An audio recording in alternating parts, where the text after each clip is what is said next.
Well, hello, this is day 49 of the notes, and we're going to be talking today specifically,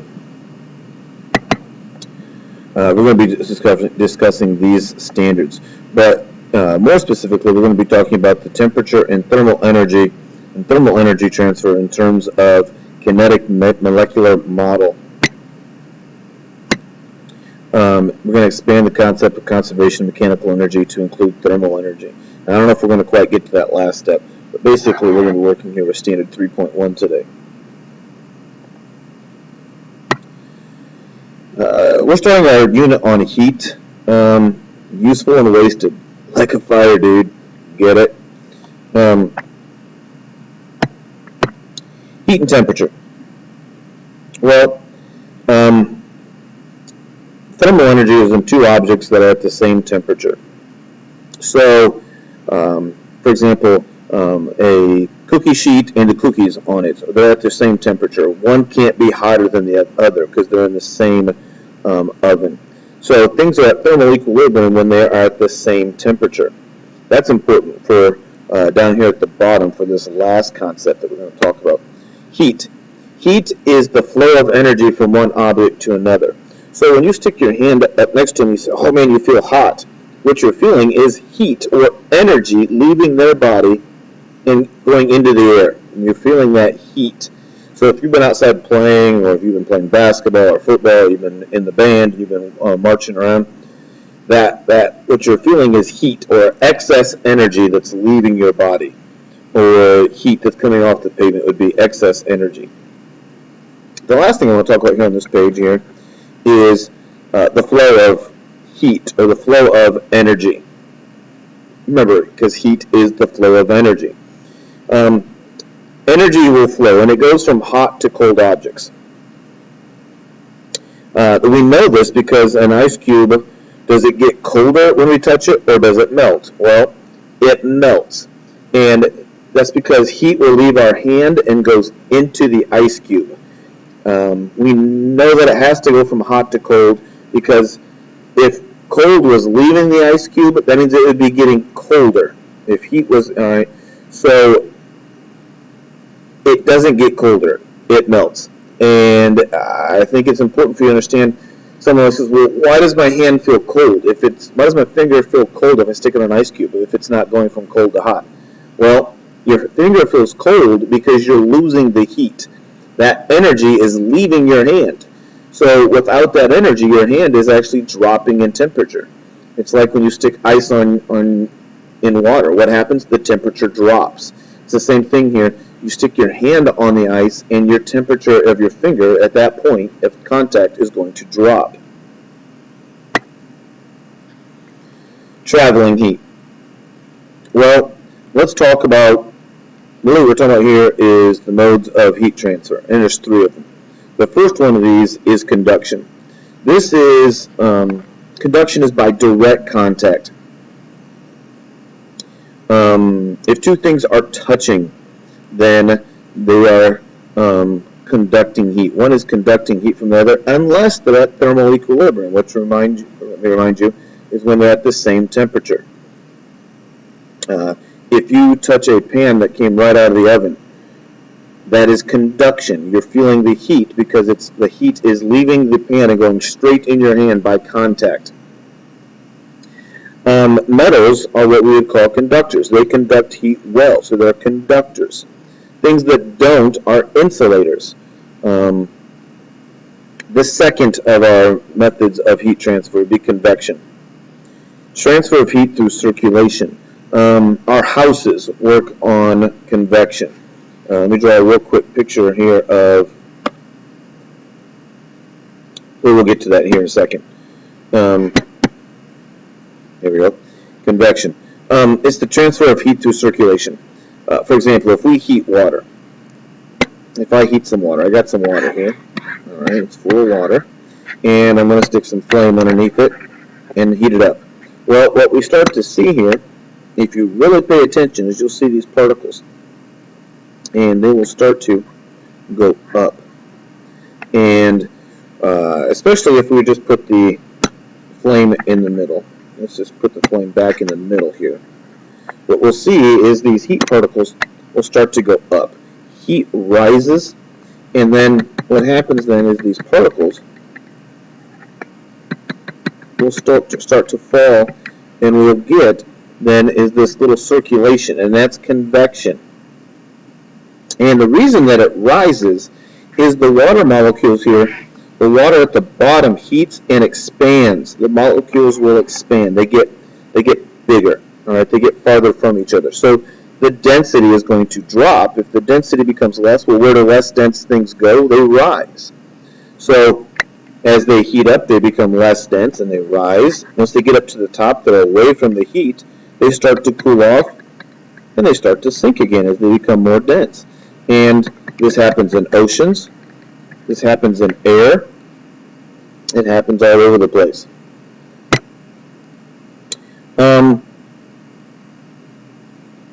Registers.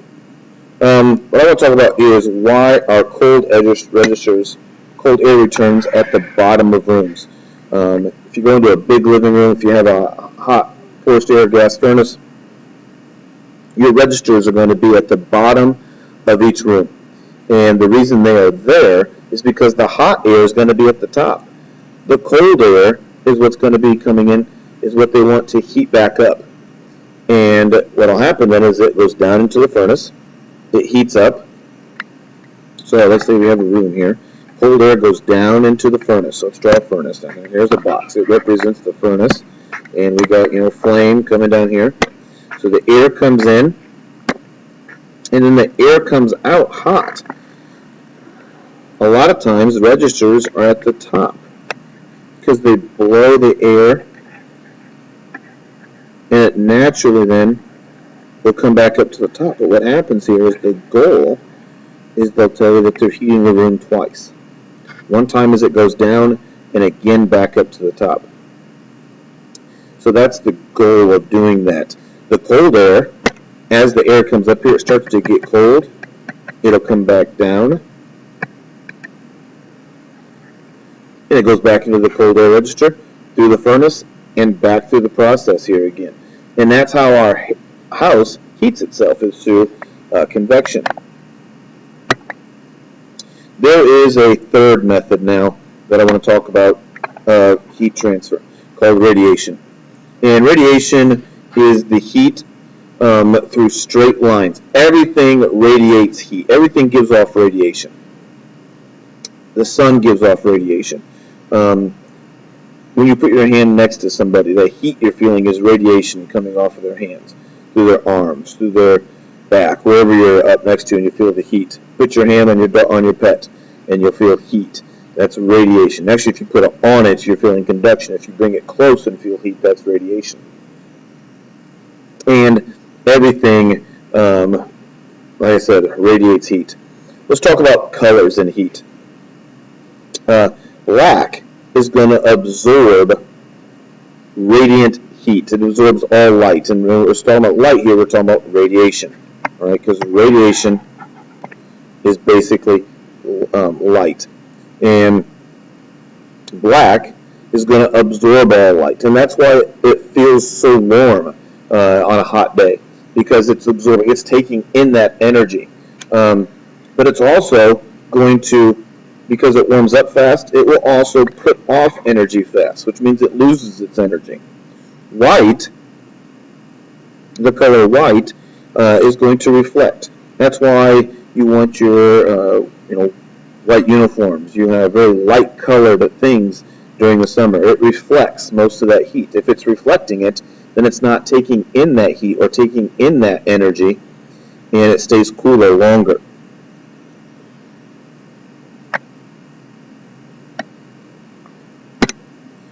Insulation. Why is it light and fluffy? Well, the reason insulation is light and fluffy is because we're trying to fight conduction here. All right. To trap air, air is a poor conductor and will not allow heat to flow. So if we have all this air, we've got this pink stuff. I'm going to use red here. So we've got this pink stuff, all nice and fluffy here. And it's between the walls. Well, what we've got caught in here are these air pockets.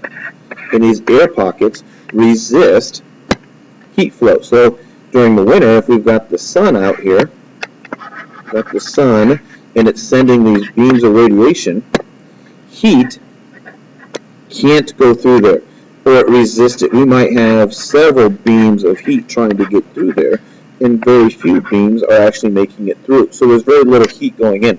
Likewise, just the opposite, in the winter, we have heat inside the house. Let's say this is now inside the house. Those air pockets of the fluffy stuff keep the heat inside. They don't allow heat to transfer through, and they're fighting it there through convection. Another way that they insulate houses is they put the silvery stuff on the outside. Well, what do you think they're trying to fight? You put the silvery stuff on the outside of the house. They have the sun. They have the rays coming into the sun, the heat rays coming into the silvery stuff. Well, what happens? Those silver things, the metallic, the foil, reflects the heat. So that is where they're trying to fight radiation.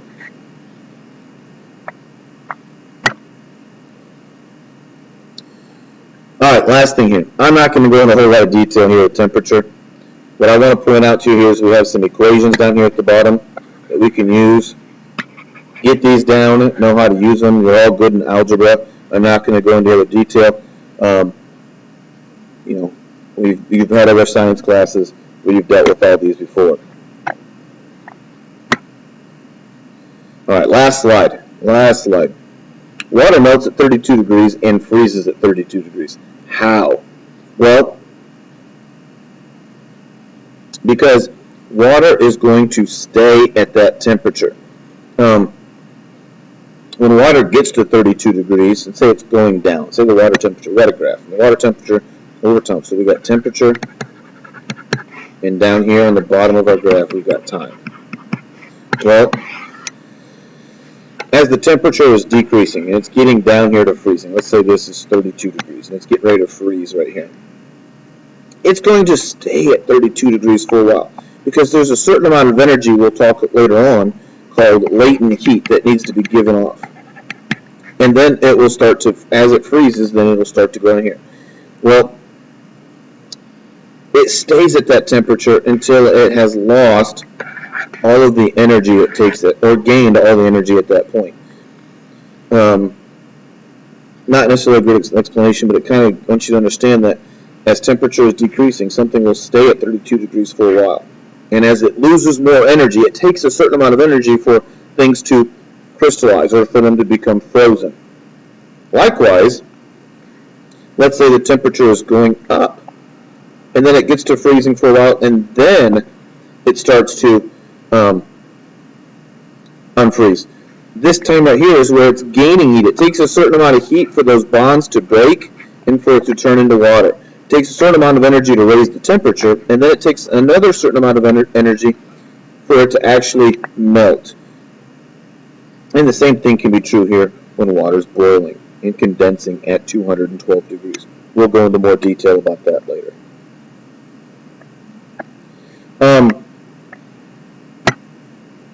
You can get started on this. This will be the assignment we'll be working on tomorrow.